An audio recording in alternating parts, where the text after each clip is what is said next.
મોરબીના ટંકારામાં ટેકાના ભાવે ઘઉં ખરીદીમાં કૌભાંડ થયાનો આરોપ લાગ્યો છે। ઓટાળા ગામના ખેડૂતે ઘઉં વેચ્યા પછી ખાતામાં રૂપિયા જમા ન થયા હોવાનો આરોપ લગાવ્યો।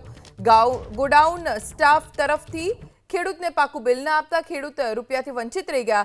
ઓટાળા ગામના ખેડૂતે બિલ વગર વેચ્યા હતા 4150 કિલો ઘઉં। આઈ સ્વાગત પોર્ટલમાં ખેડૂતે ફરિયાદ કરી કિસાન સંઘે નાગરિક પુરવઠા નિગમને પત્ર લખ્યો। કિસાન સંઘની જવાબદાર અધિકારીઓ સામે કાર્યવાહીની માંગ। ઓટાળા ગામના ખેડૂતે બિલ વગર જ 4150 કિલો ઘઉં વેચ્યા અને પેમેન્ટ મળ્યું નથી ખેડૂતને, જેથી ખેડૂતે ખેડૂત આઈ પોર્ટલમાં ફરિયાદ કરી છે। અમારા સંવાદદાતા પાર્થ રાડિયા પાસેથી વધુ જાણકારી પ્રાપ્ત કરીશું।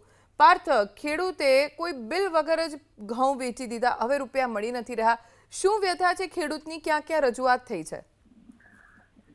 જે ટંકારાનું જે ઓટાળા ગામ છે તેના જે ખેડૂત છે ધર્મેન્દ્રભાઈ ઘોડાસરાકડીને તેમને સરકારના જે ટેકાના ભાવે ઘઉંની ખરીદી શરૂ કરવા થઈ હતી, ત્યારે તેમાં ઘઉંની તેના દ્વારા વેચણી કરવામાં આવી હતી 83 કટ્ટા, એટલે અંદાજિત 41,050 કિલો જેટલા જે ઘઉં છે તે આ સરકારની ટેકાના ભાવે ખરીદીમાં વેચ્યા હતા। પરંતુ તેમને વેચ્યા પછી તેમને એવું ત્યાં ગોડાઉન મેનેજર દ્વારા કહેવામાં આવ્યું કે હવે તમારું જે ખરીદીનું જે તમામ જે કામ છે તે કમ્પ્લીટ થઈ ગયું છે ને તમે હવે જઈ શકો છો, જેથી ખેડૂત ઘરે આવી ગયા હતા।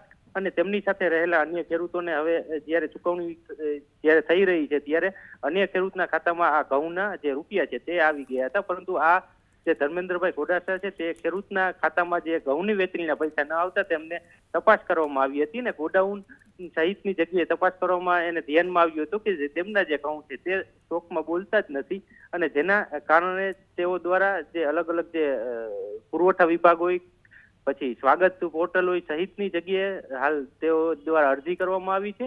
અને આ મામલે હાલ ડીએસઓ સાથે પણ વાત કરતા એવું જાણવા મળ્યું છે કે આ મામલે હાલ તપાસ ચાલી રહી છે અને કયા કારણોસર ખેડૂતને બિલ આપવામાં નથી આવ્યું, કોણે આ બિલ નથી આપ્યું તે સહિતની દિશામાં હાલ જે તપાસ છે તે ચાલી રહી હોવાની જે માહિતી છે હાલ પુરવઠા વિભાગ પાસેથી મળી રહી છે। પરંતુ ક્યાંક ને ક્યાંક ખેડૂતના ઘઉં પણ ગયા છે અને ખેડૂતને પૈસા પણ નથી મળી રહ્યા, એટલે ખેડૂત જે છે તે હાલ મુસીબતમાં છે અને તેમને હાલ મુશ્કેલીનો જે છે સામનો કરવો પડી રહ્યો છે। અને તેમની એક જ માંગ છે કે વહેલી તકે આ જો રૂપિયા તેમના ખાતામાં આવી જાય, જેથી તે આગામી જે તહેવાર હોય કે પ્રસંગ હોય તે કાઢી શકે। પાર્થ, આભાર જાણકારી આપવા માટે।